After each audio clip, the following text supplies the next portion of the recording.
We have some exciting news here at Teal House Farm.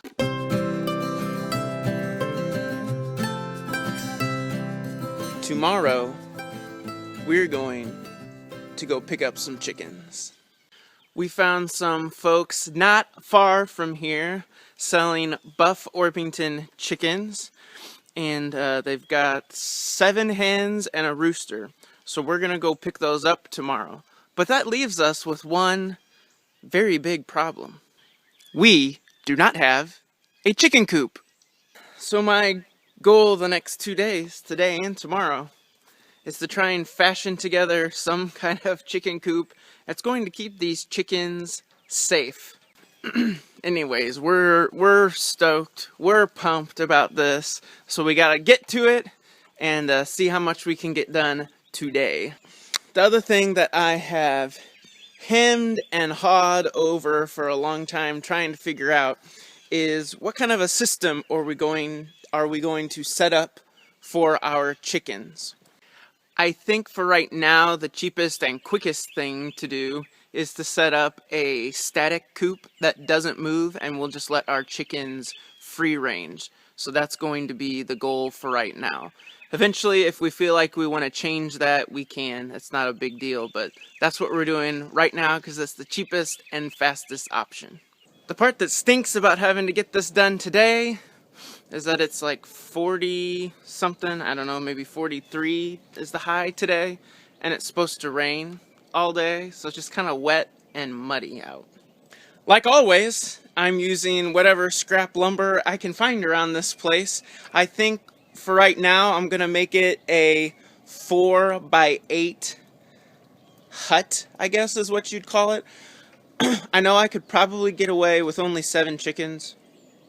I could get away with something maybe a little bit smaller for a static coop, but we have chicks coming too, and so I kind of want to look ahead a little bit and build something that they can all go in. I don't know, we'll see. I mean, if I have to build something else, I'll have a lot of time before the chicks are big enough for it to really matter. I think I'm going to make it kind of a 3-sided design as well. I'm just kind of making this up as I go along with what I've got here. I know I've seen some people throw together some really cool, like Doug and Stacy did, and Wholesome Roots Farm, Homestead. They make chicken coops with hog panels, which is awesome. I think it would be so quick and easy, but I do not have hog panels. And all I've got here is a 4-cylinder Mazda. I guess I could strap some hog panels down to the top of it. So I'm just using what I've got here on the farm. Alright, I've got my square built, and I threw these pallets under here, hoping that it'll keep me from getting too muddy and keep the coop from getting too muddy as well. I got this bunch of scrap lumber a few weeks ago. Thank you to David and Grant for helping me get it down here. So I'm just picking through this. Some of it's not in good shape, some of it's in great shape. It all has nails in it. But I'm going to be kind of taking some of this scrap to help build the coop.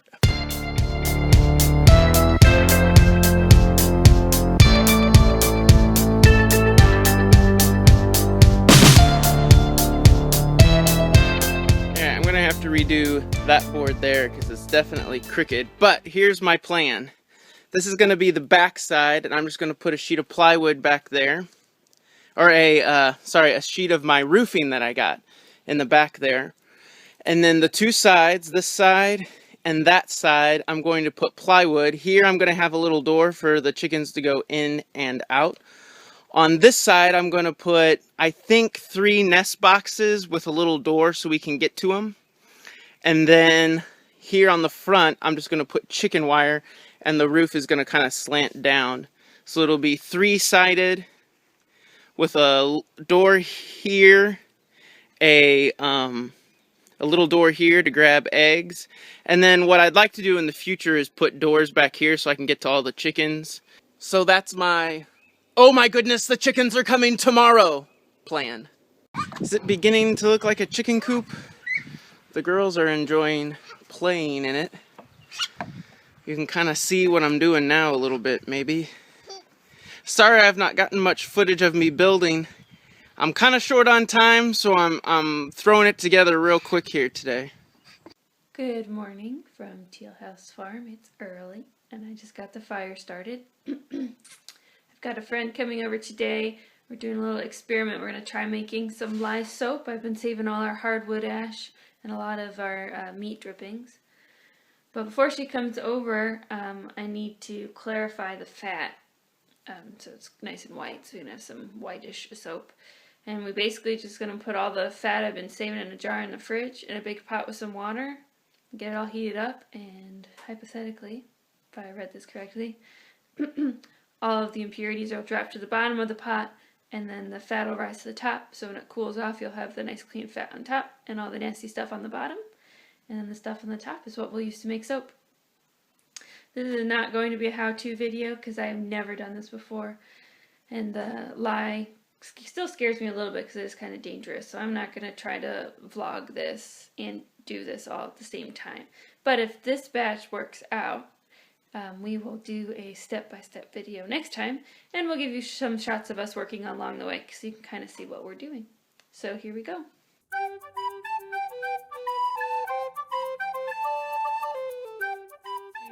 Yummy. It should melt. From what I've read a lot, and I've watched a few videos as well, see other people do it. We want to get this warm enough to where it almost boils, but we don't want it to boil, so we're going to have to keep a close eye on it. One of the reasons that we're trying to make soap like this and do other homesteading type things is because we're really trying hard to not produce any waste. So being able to use our ash and our meat drippings kind of takes two more things off of the list of things that, gee, what do we do with this once we produce that waste? So that's kind of cool. And one of the other reasons is because we're really trying hard not to have to buy as much stuff as possible. And so this is kind of a free way to make soap, which is also neat. We are definitely in a learning process as we get more and more into this lifestyle. Somebody 150 years ago would have learned a lot of the things that we're learning when they were little. It wouldn't be such a learning process to figure out how to, make soap or how to sew certain things, or a lot of things that I've learned around the house, like canning and things like that. Those would have been second nature to people generations before me. So it's been interesting to learn that. It's interesting to see how much knowledge has been lost. To have gone through 12 years of school, of public school, at a very good school system, but really not even know how to start a fire, not really know how to cook very much, how to make things, really all those survival type lessons that we've learned since living here. It's just interesting to see how much practical knowledge has been lost in this search to gain so much book knowledge. That's just my 2 cents. I mean, I did learn a lot of good things in school. I now appreciate all my math classes. You really need to know how to use math to live, on a farm or on a homestead. Those things are all good, but it's also interesting how much practical and just daily get-by knowledge we've lost, and how much ability we've lost to be able to do things ourselves, and instead have to go out and pay somebody else to provide something for us. Daddy's outside finishing up the chicken coop. We're going to go check on his progress. And also we need to clean out some Rubbermaid tubs to pick up the chickens in that we are picking up from somebody not too far away. So the big girls are taking a nap right now, so the little one and I are all bundled up because it's kind of cold out, and we're going to go out in the back here. We got some old containers we're going to rinse out and then put some cardboard down and maybe some straw or something, just so we can get those chickens from point A to point B, get them back home tonight. I was giving our viewers an update. How's it going? Goodness. Good, I just don't have as much time as I want. But it's coming together the way I want it to. Well, that's good. For it being a last minute thing. The only thing I've had to buy are my hinges and some staples to build it. And then we also bought some wood chips or not wood chips, sawdust kind of stuff to put in there. That's it. Cool. Everything else I've scrounged up from around here. Here's the view so far. Doing good. Got some nesting boxes. It looks pretty heavy. That's about all I have to say. And that is the door lock instead of getting an actual latch. It was a free door lock because we made it. The plan is to use these crates. The previous owners left these behind with all sorts of junk in them. We've just been burning it as we go along. Didn't quite finish that second one. But I'm just going to dump it out. It's way too wet to burn because it rained last night. And then we'll have to burn what's left later.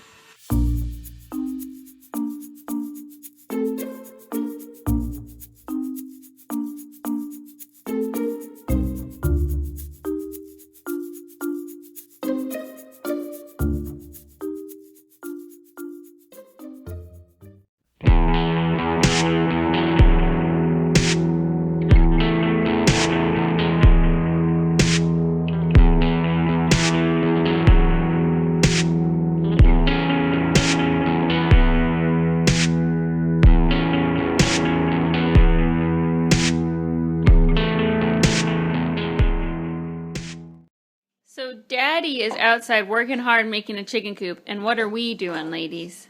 Eating chocolate. What kind of chocolate? What did we make? Chocolate brownies. That's right. Is it yummy? Mommy. Are you going to have any room for the brownies when they're done cooking? I think so. Are you going to let Daddy eat a brownie? Don't want that. My daddy can eat a brownie. You don't want to let Daddy lick your spoon? Dad, usually Dad looks outside and never have any. Dad. So if he's outside, he doesn't get any. Oh, poor Daddy, but he's working so hard. We have one piece, though. Oh, okay, that's good. Well, here are our ladies and one gentleman. We picked them up last night.